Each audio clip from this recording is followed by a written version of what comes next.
Temu lagi di Hot Room kepada Pak Tarigan dari staf presidenan. Ya, Pak.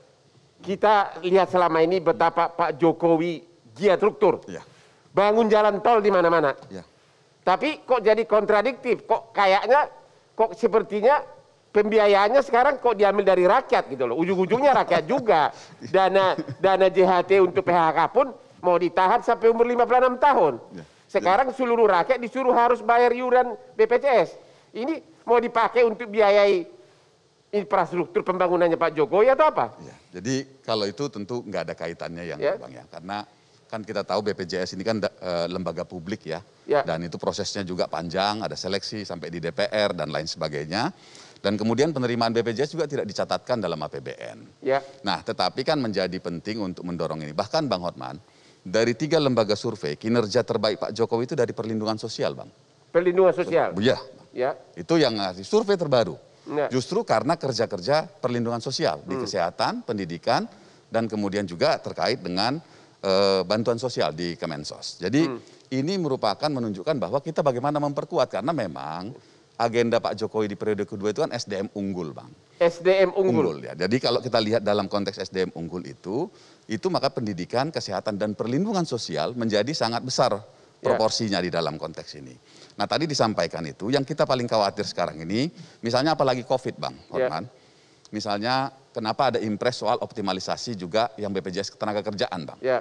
Ternyata ada banyak warga kita itu meninggal orang tuanya, bekerja, tetapi tidak punya jaminan hari tua, tidak ada jaminan kematian. Ya. Pada saat itu juga lah banyak sekali ribuan keluarga Indonesia ini menjadi miskin papa, Bang. Ya. Dan itu ada banyak sekali anak-anak yatim piatu. Oleh sebab itu juga melandasi waktu itu. Jadi kesimpulannya, ini kebijakan ini bukan untuk membiayai proyek-proyek Pak Jokowi. Pasti bukan. Karena banyak mode skema pembiayaan itu. Terima kasih Pak Lukman Hakim, Bapak sebagai wakil rakyat di DPR. Ini dan anggota koalisi, Bang. Hah? Dan anggota koalisi. Oh, anggota. Oke. Apakah kebijakan ini menguntungkan atau membebani rakyat, terutama juga mengenai tanah? Bapak setuju nggak dipaksakan 1 Maret berlaku? Yang pertama soal 1 Maret tentu saya tidak setuju. Tidak setuju. Kenapa? Apakah Bapak akan manggil Menteri Agraria? Ya pastilah. Ya. Pasti nanti begitu masa reses berakhir. Ini kan kita lagi reses, Bang. Ya. Mulai tanggal 18 kemarin. Nah, nanti pertengahan Maret kita akan aktif lagi. Salah satu agenda pasti kita akan panggil Menteri ATR BPN. Oke. Nah, berikutnya saya menduga kuat gitu. Menduga kuat. Impres ini tidak akan bertahan lama, Bang. Impres ini tidak akan bertahan lama. Karena? Kenapa? Gini, kalau dibaca secara jernih impres ini, itu tidak Jokowi banget bahasa anak mudanya ya. Tidak Jokowi Tidak banget. Jokowi banget. Jadi Kenapa? Pak Jokowi dalam sejarah kepemimpinannya, misalnya ketika dulu di Solo jadi wali kota ya, ingin memindahkan pedagang pasar dari satu lokasi ke lokasi yang lain, sama sekali tidak ada penggunaan kekuasaan. Oke. Tetapi Pak Jokowi datang berpuluh-puluh kali ketemu masyarakat, berdialog, ngobrol, makan bersama, sehingga kemudian ketika masyarakat pedagang yang dipindahkan, sudah saatnya mereka memahami kepentingan pemerintah Kota Solo dan sebagainya, pindahnya ini sama sekali tidak ada keterpaksaan, bahkan dengan syukuran rame-rame. Itu yang Jokowi, Pak. Yang sekarang apa dong? Nah, yang sekarang ini kalau kita lihat detail satu, kecenderungan menggunakan state aparatus untuk memaksakan. Kan yang tanda tangan Jokowi. Iya, makanya ini bukan Jokowi banget, Bos. Siapa? Apa stafnya dia, Pak Albert Nego? Gini, Bang, berlaku gitu, dan saya yakin juga banyak orang mempercayai tidak semua yang ditandatangani presiden itu dibaca A sampai Z. Oleh presiden. Jadi menurut Bapak siapa dalangnya ini? Ya tentu yang membuat ini dong. Ya siapa? Gini, Bang, BPJS. kecenderungan. BPJS nah, bukan? Saya mau cerita begitu. Kecenderungan BPJS kita, baik yang ketenagakerjaan maupun kesehatan, kecenderungan utamanya adalah collecting money. Itu kecenderungannya. Jadi Bapak mencurigai Ali Gufron sebagai dirut BPJS dalangnya ini? Nah, saya karena nggak ada wayangnya, nggak ada dalangnya lah, Bang. Nggak ada ini bukan dalang, tapi kecenderungan BPJS selama ini adalah collecting money, pemupukan dana, tetapi pemanfaatan, pelayanan, itu masalahnya besar. Jadi menurut Bapak, ini bukan Jokowi banget? Bukan. Dan Anda mengatakan Anda mengatakan bahwa kecenderungan BPJS berusaha mengumpulkan uang sebanyak mungkin. Jadi menurut Bapak, dugaan Bapak ini otaknya BPJS? Ya ada kepentingan berkait dengan itu. Terima kasih. Alvin Lee gimana Pak? Setuju nggak dengan ini tidak Jokowi banget? Menurut Bapak benar nggak? Saya nggak peduli ini Jokowi banget atau tidak. Ya. Tapi yang saya sesalkan adalah pemerintah ini mengedepankan pendekatan kekuasaan. Ya. Pendekatan sanksi, bukan pendekatan insentif. Itulah yang menurut beliau itu bukan Jokowi. Kemungkinan besar ini diotakin BPJS, itu maksudnya. Saya nggak tahu apa isi benak Mas Lukman ya. Tapi alangkah baiknya kalau pemerintah ini mengedepankan insentifnya dulu. Bagi yang sudah peserta, insentifnya apa? Bagi yang sudah peserta, manfaatnya bagaimana? Bukan yang sudah jadi peserta pun, tadi Pak Dirut menyampaikan bisa daftar lewat online.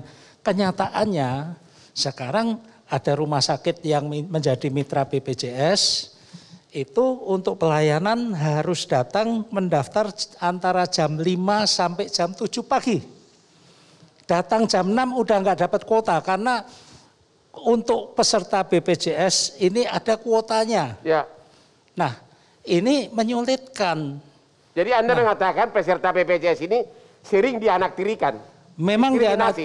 dianaktirikan. Saya berulang kali juga datang ke rumah sakit untuk periksa, ditanya, Bapak mandiri atau BPJS? Kalau mandiri cepat pelayanannya. Kalau BPJS ada counter tersendiri, waiting listnya panjang. Nah, hal-hal seperti ini, kalau ini dimandatkan, diwajibkan bagi warga negara, juga pemerintah selaku penyelenggara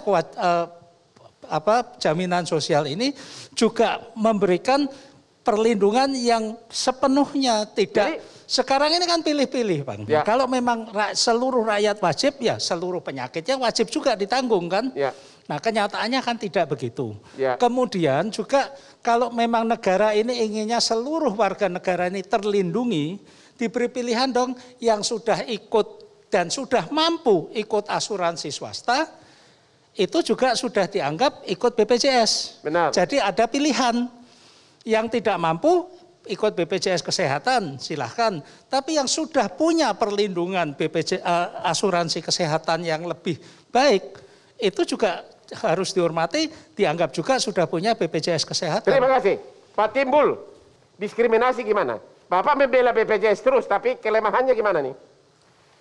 Ya, jadi di dalam pelayanannya masih ada diskriminasi, ya itu dilakukan oleh oknum rumah sakit, bukan oleh BPJS Kesehatan. Nah, yang dorong adalah bagaimana rumah sakit mematuhi undang-undang rumah sakit tidak boleh melakukan diskriminasi. Dan kita mendorong BPJS Kesehatan, unit pengaduan yang ada di rumah sakit yang bermitra ini lebih bisa membantu kepada pasien-pasien yang ada masalah di rumah sakit. Jadi bukannya BPJS Kesehatan yang melakukan diskriminasi, tapi rumah sakitnya, oknum rumah sakit tentunya. Tidak boleh, tidak semua rumah sakit. Ada sanksinya nggak? Ada sanksinya nggak kalau rumah sakitnya nakal? Ada, selain dari sisi undang-undang rumah sakit bisa dikasih sanksi, BPJS Kesehatan juga bisa memutus kerjasama. Kalau rumah sakit tidak bekerja sama, ya sudah tidak bisa melayani pasien JKN. Kalau nah, ini kan kalau peserta yang diskriminasi, apa bonus yang diberikan kalau dia korban diskriminasi BPJS ini? Ya tentunya yang kita dorong adalah bagaimana BPJS kalau misalnya di satu rumah sakit susah mendapatkan akses kamar perawatan. Ya kita mendorong BPJS Kesehatan mencarikan rumah sakit yang baru. Karena biar bagaimanapun juga kita nggak boleh berdebat dengan bagaimana sakit, tapi bagaimana pasien ini segera mendapatkan ruang perawatan agar tetap langsung bisa di. Jadi menurut Bapak impres ini akan tetap berjalan biarpun anjing menggonggong? Impres ini adalah koordinasi saja. Yang mau dijalankan adalah PP 86 tahun 2013. Artinya impres ini tetap berlaku. 2013 adalah ininya dasarnya untuk menjalankan segala yang diperintahkan. Nah, dikoordinasikan dalam impres. Nah, kalau ditanya tadi oleh Bang Rey, sampai kapan RPJMN 2019 sampai 2024 mentargetkan 98%. Mudah-mudahan 2024 tercapai 98% rakyat Indonesia menjadi peserta JKN. Jadi menurut Bapak impres ini tetap akan bertahan? Ya karena PP 86-nya kan sudah ada. Oke, PP terima kasih. tidak dicabut. Kita istirahat dulu. Sesudah berikut ini ketemu lagi Hotman Paris di Hot Room.